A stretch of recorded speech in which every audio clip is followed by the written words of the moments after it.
Item ಯಾವುದೇ ಇರಲಿ try ಮಾಡಿ ಆಚಿ ಚಿಕನ್ ಮಸಾಲಾ. ಆಚಿ ಚಿಕನ್ ಮಸಾಲಾ. ಪ್ರಥಮವಾಗಿ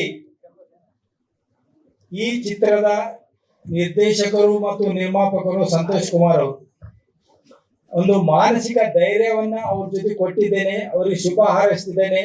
ಅವ್ರಿಗಿಂತ ಸ್ವಲ್ಪ ಹಿರಿಯನಾಗಿ ಅವರಿಗೆ ಸಣ್ಣ ಪುಟ್ಟ ಮಾರ್ಗದರ್ಶನ ಮಾಡಿ ಅವ್ರ ಜೊತೆಗೆ ನಾನಿದ್ದೇನೆ. ಈ ಚಿತ್ರದ ನಿರ್ಮಾಪಕರು ನಿರ್ದೇಶಕರು ಮಿಸ್ಟರ್ ಸಂತೋಷ್ ಕುಮಾರ್ ಅವರು ನನ್ನ ಆತ್ಮೀಯರು. ನಿಮಗೆಲ್ಲ ಗೊತ್ತಿರಬಹುದು, ಸಿನಿಮಾ ಮಾಡುವ ಹಿಂದಿರ್ತಕ್ಕಂಥ ಕಷ್ಟ ಸುಖ ನಿಮ್ಗೆಲ್ಲ ಗೊತ್ತಿರಬಹುದು. ಸುಖ ಅನ್ನೋದಕ್ಕಿಂತ ಕಷ್ಟನೇ ಜಾಸ್ತಿ. ಒಂದು ಟೈಟಲ್ ರಿಜಿಸ್ಟ್ರೇಷನ್ ಮಾಡಿಸೋದ್ರಿಂದ ಹಿಡಿದು ಕತೆ ತಯಾರು ಮಾಡೋದ್ರಿಂದ ಹಿಡಿದು ತಂತ್ರಜ್ಞರು ನಟರನ್ನ ನಟಿಯರನ್ನ ಆರಿಸೋದ್ರಿಂದ ಹಿಡ್ಕೊಂಡು ಒಳ್ಳೆ ಔಟ್ಕಮ್ ಬರಬೇಕು, ಔಟ್ಪುಟ್ ಬರಬೇಕು. ನಿರ್ಮಾಪಕ ಖುಷಿಯಾಗಿರ್ಬೇಕು, ಸಂತೋಷವಾಗಿರ್ಬೇಕು ಅಂತಂದ್ರೆ ತುಂಬಾ ಕಷ್ಟ ಪಡ್ಬೇಕಾಗುತ್ತೆ. ಹಲವಾರು ಸಮಸ್ಯೆಗಳನ್ನ ಎದುರಿಸಬೇಕಾಗುತ್ತೆ. ಹಲವಾರು ತಂತ್ರಜ್ಞರಿಂದ ಬಯಸ್ಕೋಬೇಕಾಗುತ್ತೆ. ಈಗಾಗಲೇ ಮೊನ್ನೆ ನಾವು ಶಿವಣ್ಣ ಅವ್ರ ಮನೆಗೆ ಹೋದಾಗ ಸುಮ್ಮನೆ ಕೂತ್ ಮಾತಾಡ್ತಿದ್ವಿ. ಈ ಮ್ಯೂಸಿಕ್ ಡೈರೆಕ್ಟರ್ ತುಂಬಾ ಕಾಟ ಕೊಡ್ತಾರೆ ಸರ್ ಸಂತೋಷ್ ಅವ್ರಿಗೆ ಹೇಳಿ. ರಾತ್ರಿ 12 ಗಂಟೆಗೆ ಫೋನ್ ಮಾಡಿ 1 ಗಂಟೆಗೆ ನಂಗೆ ಕರೆಕ್ಷನ್ ಮಾಡಿದ ವರ್ಷನ್ ಬೇಕು ಅಂತ ಕೇಳ್ತಾರೆ ಸರ್. ತುಂಬಾ ಕಾಟ ಕೊಡ್ತಾರೆ. ನಾನು ಹೆಂಡ್ತಿ ನನಗೆ ಬೈತಿದ್ದಾಳೆ ಸರ್, ದಯವಿಟ್ಟು ಹೇಳಿ ಅಂತ ಹೇಳಿ.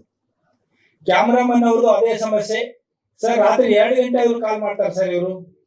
ನನಗೆ ಆ ಫೋಟೋ ಬಂದಿಲ್ಲ, ಈ ಫೋಟೋ ಬಂದಿಲ್ಲ ಅಂತ ಹೇಳಿ ತುಂಬಾ ಕಾಟ ಕೊಡ್ತಾರೆ ಸರ್. ದಯವಿಟ್ಟು ಹೇಳಿ, ರಾತ್ರಿ ಯಾರು ನಿಮಗೆ ನೆಮ್ಮದಿಯಿಂದ ಮಲಗ್ಲಿಕ್ಕೆ ಬಿಡ್ಲಿಕ್ಕೆ ಹೇಳಿ ಸರ್ ಅಂತ ಹೇಳಿದ್ರು. ಇಲ್ಲಿ ನಾವು ಏನ್ ಕಾಣ್ತಿದ್ದೇವೆ ಅಂತಂದ್ರೆ, ಈ ಚಿತ್ರದ ಬಗ್ಗೆ ನಿರ್ಮಾಪಕ ನಿರ್ದೇಶಕರಾದ ಸಂತೋಷ್ ಕುಮಾರ್ಗೆ ಇರ್ತಕ್ಕಂಥ ಕಾಳಜಿ ಕಳಕಳಿ. ಈಗಾಗಲೇ ಅವರು 3 ಸಿನಿಮಾ ಮಾಡಿದ್ದಾರೆ. ಇದು ಅವರು 4ನೇ ಸಿನಿಮಾ.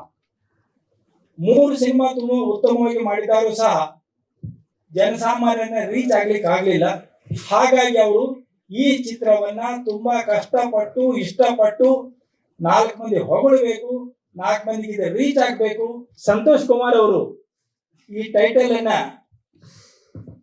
ಸಾವಿರಾರು ಸರ್ತಿ ವಿಚಾರ ಮಾಡಿ, ಇದು ಅಂತಾರಾಷ್ಟ್ರೀಯ ಮಟ್ಟದಲ್ಲಿ ತುಂಬಾ ಸೌಂಡ್ ಮಾಡಿರ್ತಕ್ಕಂಥ ಟೈಟಲ್ ಇದು. ಇವನ್ ರಾಬಿನ್ಹುಡ್, ತಮ್ಮೆಲ್ಲರಿಗೂ ಗೊತ್ತಿರಬಹುದು ರಾಬಿನ್ಹುಡ್ ಯಾರು, ಅವರ ಇತಿಹಾಸ ಏನು, ಏನ್ ಮಾಡಿದ, ಏನ್ ಆಗ್ತಾ ಇದೆ, ಅವನು ಜನಸಾಮಾನ್ಯರ ಬಾಳಿನಲ್ಲಿ ಯಾಕೆ ಇನ್ನೂ ಹಚ್ಚ ಹಸಿರಾಗಿದ್ದಾರೆ, ಯುವಕರ ಬಾಳಿನಲ್ಲಿ ಯುವಕರಿಗಾಗಿ ಅವನು ಏನ್ ಮಾಡಿದ ಅನ್ನೋದು ತಮ್ಮೆಲ್ಲರಿಗೂ ಗೊತ್ತದೆ. ಸಿನಿಮಾ ಕಂಟೆಂಟ್ ಏನ್ ಬಗ್ಗೆ ಅದ್ರ ಬಗ್ಗೆ ನಾವು ಇಲ್ಲಿ ಚರ್ಚೆ ಮಾಡೋದಿಲ್ಲ, ಒಂದು ಸಸ್ಪೆನ್ಸ್ ಇರ್ತೇವೆ.